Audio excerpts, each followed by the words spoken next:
Welcome back sa Free Thinking Pinoy Channel. Nakakita ka na ba ng asul na paru-paro? O di ba? Parang bihira ka lang makakita ng hayop na kulay bughaw. Ang tawag rito, blue morpho butterfly. Kahit maganda ang paru-parong ito, may itinatago itong sikreto. Alam mo ba na peke at hindi naman totoo ang kanilang kulay? Kapag binuhusan mo ng tubig ang kanilang pakpak, lalabas ang tunay nitong kulay. Parang kulay green at hindi naman talaga color blue. Nagiging bughaw lamang ito sa tuwing tinatamaan ng liwanag. Sa video, may kita ang pagbabago ng kulay ng pakpak kapag tinitignan mo ito sa iba't ibang anggulo. Kung susuriin sa microscope ang pakpak ng paru-paro, may kita mo na wala itong blue pigments at ang meron lang ay ang magkakapatong na istruktura na parang kalansay. Ang istrukturang ito ang nagbibigay ng kulay asul sa pakpak ng paru-paro sa tuwing tinatamaan ito ng ilaw, gaya ng liwanag ng araw o ilaw ng flashlight. Para maintindihan mo ang tinutukoy ko, dapat mong malaman na ang ilaw ay may iba't ibang kulay gaya ng asul, berde, dilaw at pula. Maaaring mas kilala mo ito sa tawag na Roy G. Biv. May kita mo ang iba't ibang kulay ng ilaw kapag tumama ito sa salamin o prism. Sa kaso ng pakpak ng blue morpho butterfly, hinihigop nito ang lahat ng kulay o Roy G. Biv ng ilaw maliban nga lang sa kulay asul. Yung kulay asul na hindi hinigop o yung blue na hindi na-absorb ng kanilang pakpak, yun ang nasasagap ng ating mata kaya nakikita nating color blue ang paru-paro. Ang tawag rito ay structural coloration. Ibig sabihin, hindi naman talaga sila kulay blue. Nagiging bughaw lamang sila dahil sa istruktura ng kanilang pakpak. Nakita mo yon? Hindi naman totoo na asul ang paru-paro. Para masabi mong natural ang kulay ng hayop at hindi yan peke, dapat ay ito ang kulay ng pigments ng kanilang balat. Halimbawa, ang albino na ahas, kapag nilagay mo sa microscope ang kanilang balat, makikita mo na ang pigments nito ay kulay puti rin. Ganon din ang balat ng tao. Ang pigments ang nagbibigay kulay sa ating balat kung magiging maputi ka ba, maitim o kayumanggi. Hindi tulad ng pakpak ng paru-paro na wala namang pigments at may sariling paraan para magkakulay. Habang ginagawa ko ang video ito, napag-alaman ko na ang kulay asul ang pinakakakaunti o yung bihira mo lang na makita sa hayop. Ayon sa pag-aaral ng mga scientist, 1% lang ng hayop sa mundo ang may kulay blue. Kumbaga isa lang sa bawat 100 species ang may asul na katawan. Ang weird, no? Bakit kaya? Kaya naman sa video ito, aalamin natin kung ano-ano mga hayop na may kulay bughaw at bakit kakaunti lang ang asul na hayop.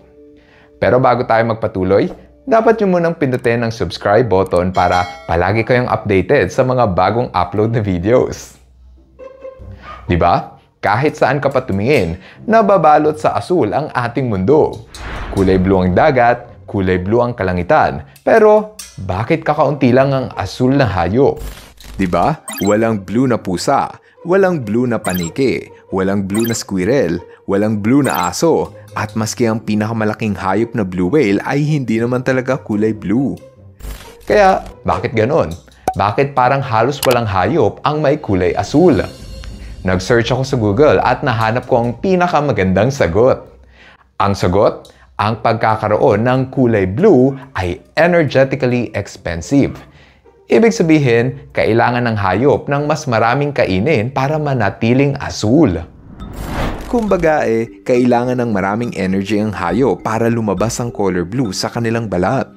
Parang sa mga ahas, ang ahas na kulay bughaw ay kailangan mas kumain ng marami kaysa sa ahas na iba ang kulay. Kapag hindi sila kumain ng madami, maaaring mawala ang pagka-blue ng kanilang balat. Dahil dyan, nag-evolve ang mga hayop na walang color blue para hindi sila mahirapan. Gaya na lamang ng Blue Jay. Isa itong pangkaraniwang ibon na matatagpuan sa North America. Sa unang tingin, kulay asul ang mga ibon na ito, pero diyan ka nagkakamali.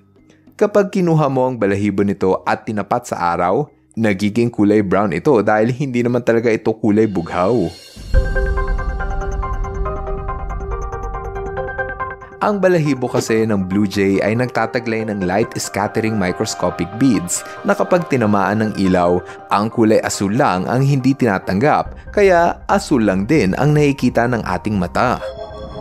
Para mas lalo mo itong maunawaan, ipapaliwanag ng YouTuber na si Marisa Jacob sa kanyang channel na The Art of Ecology kung bakit peke ang pagka-blue ng blue jay.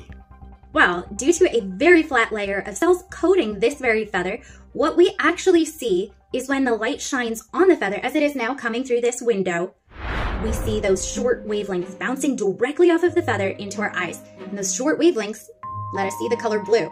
However, when the light shines through the feather, no longer has the chance to bounce off of that flat layer of cells. It's going through the feather, and our eyes no longer see that blue color, which is just super cool and crazy that blue jays aren't actually blue. It's just a trick of the light. So as I tilt the feather and the wavelengths change and are able to bounce off of it a little bit, or I move back so that now the light is shining on the feather again, we see that color blue. How cool! Ganyan din ang ibang uri ng ibon na kulay asul ang balahibo. Madalas sa kanila ay hindi naman talaga natural ang pagkakulay blue at pinipeke lamang nila ang kanilang kulay. Kumbaga ginagamit nila ang istruktura ng kanilang balahibo para mapalitaw nila na sila ay color blue.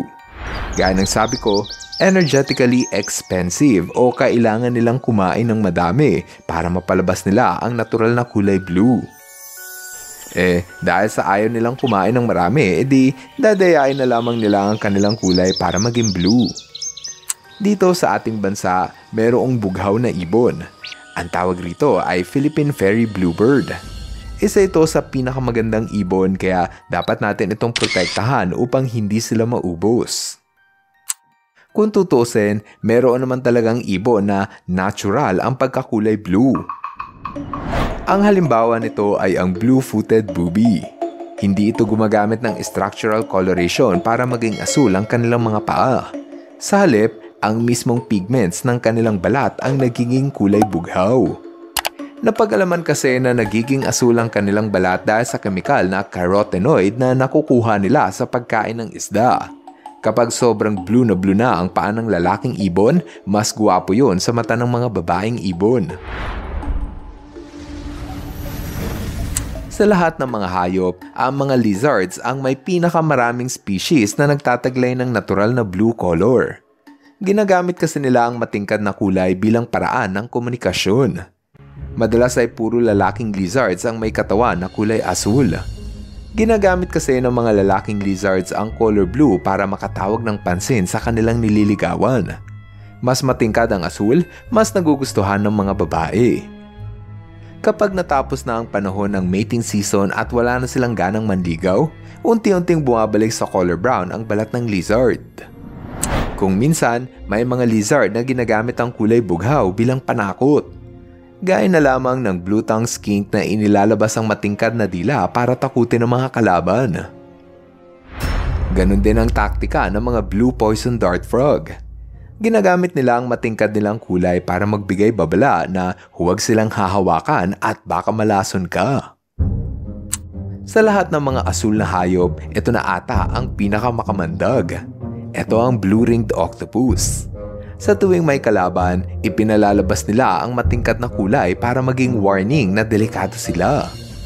Ang octopus kasi na ito ay highly venomous o yung sobrang makamandag. Ang isang kagat ng blue-ringed octopus ay kayang tumapos sa buhay ng 26 na tao.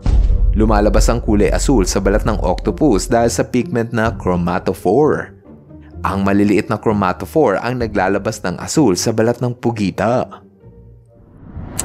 Sa lahat ng asul na hayop, ito na ata ang pinaka-rare o yung bihira lang makita. Ito ang mga blue lobster. Kakaunti lang ito dahil meron lamang asul na lobster sa bawat 2 milyong lobster. Kaya naman kung meron kang makitang ganitong kulay, asahan mong mahal mo itong maibebenta. Ngayong marami na kayong natutunan tungkol sa mga blue na hayop, pwede na tayong mag-shoutout. Hello kay Clarvin Mararak. Hello rin kay Nathan Jed Lapi. What's up kina Jeya at IZ Gat Bonton. Shoutout kay John Mark Nobleza, Zenki Delgado, John Andrew Hernandez at sa aso niyang si Pido. At subscribe kayo sa YouTube channel ni Sir Gabin 2.0. Maraming salamat sa inyong panunod na see you guys in our next video. Bye-bye! Hello mga ka-FTP! Ako si Nomer at nagpapasalamat sa inyong panunood. Kung nagustuhan nyo ang video ito, subscribe na sa FTP channel. Don't forget to hit the subscribe button para updated ka sa mga bagong videos. Paalam!